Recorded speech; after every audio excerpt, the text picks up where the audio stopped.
अध्यक्ष महोदय, जब रामलला की प्राण प्रतिष्ठा की बात आई तो किसी ने कहा बिना कलश के प्राण प्रतिष्ठा कैसे होगी, किसी ने कहा बिना कलश के प्राण प्रतिष्ठा कैसे होगी, किसी ने कहा जब चुनाव ही प्राण हो तो सोचो कौन सी प्रतिष्ठा दांव पे लगी होगी। लोग तो कुछ कहेंगे, लोगों का काम है कहना, आप जन की बात मत सुनना, सिर्फ मन की बात करना। फिर भी खुश थे हम, फिर भी खुश थे हम।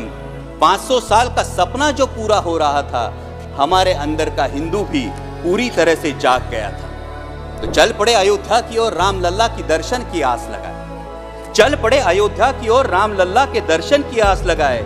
जो सामने नजारा देखा वो देखकर दंग रह गए। वो 3 मंजिलें, 400 खंबे, 32 सीढ़ियां, जय श्री राम का नारा लगाते हुए हम सीढ़ियां चढ़ने लगे। रामलला से क्या गुहार लगाए ये सोचने लगे। पहली सीढ़ी पर याद आई महंगाई, पहली सीढ़ी पर याद आई महंगाई, दूसरी पर देश में बढ़ती बेरोजगारी, तीसरी पर पत्रकारिता की चरण चुंबकता, चौथी पर सेंट्रल एजेंसीज की संदिग्ध भूमिका। हर सीढ़ी पर कुछ न कुछ याद आ रहा था, हर सीढ़ी पर कुछ न कुछ याद आ रहा था।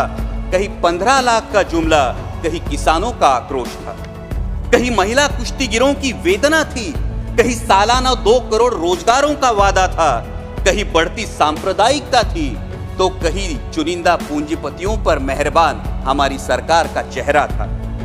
इस वास्तविकता ने झंझोड़ना के बाद भी हम अंधभक्तों की तरह चलते गए। होश तो तब संभाला जब रामलला के दर्शन हुए। हमें नतमस्तक देख रामलला मुस्कुराते हुए बोले, हमें नतमस्तक देख रामलला मुस्कुराते हुए बोले, मैं कल भी था, आज भी हूं, कल भी रहूंगा। जितना इस मंदिर में हूं उतना ही तुम्हारे मन में रहूंगा। लेकिन याद रखना हमेशा, लेकिन याद रखना हमेशा, मैंने त्रेता युग में रामराज जलाया था, तुम कलयुग में जीते हो जहां संविधान ने गणराज जलाया है। धर्म समाज का किनारा जरूर है, धर्म समाज का किनारा जरूर है, लेकिन देश एक बहती धारा है। किनारे को धारा के बीच में लाया तो प्रवाह अड़ जाता है, प्रगति के पथ से हट जाता है।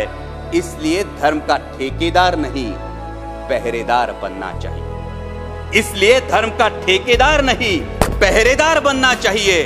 तुम रहो न रहो, वो रहे न रहे, ये देश रहना चाहिए, देश का संविधान रहना चाहिए, देश का लोकतंत्र रहना चाहिए, ये देश रहना चाहिए। जय हिंद, धन्यवाद।